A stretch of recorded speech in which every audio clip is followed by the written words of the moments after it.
श्री गोपाळ कृष्ण भगवान की जय। लीळा नंबर 347।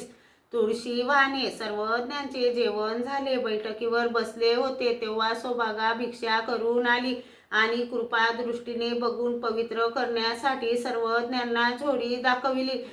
सर्वज्ञांना डावा हात झोळी खाली घातला।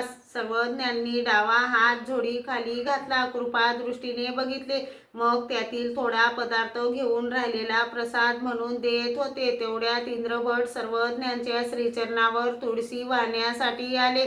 सर्वज्ञ म्हणाले, काय इंद्रिया, देव पाहत आहेस काय? हो, सर्वज्ञ म्हणाले, देव असा आहे।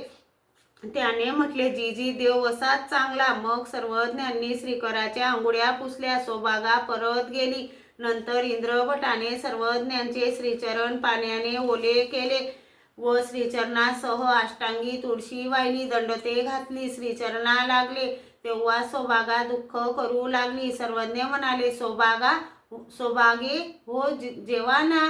जीजी जेवी नानी काय? सर्वज्ञांनी म्हटले, आणा इकडे झोळी। तिने झोळी आणली। सर्वज्ञांनी पुन्हा थोडासा पदार्थ घेऊन उरलेला प्रसाद म्हणून तिला दिला। मग सर्वज्ञ म्हणाले, घ्या आता जेवा जा। मग ती जेवायला गेली। श्री गोपाळ कृष्ण भगवान की जय।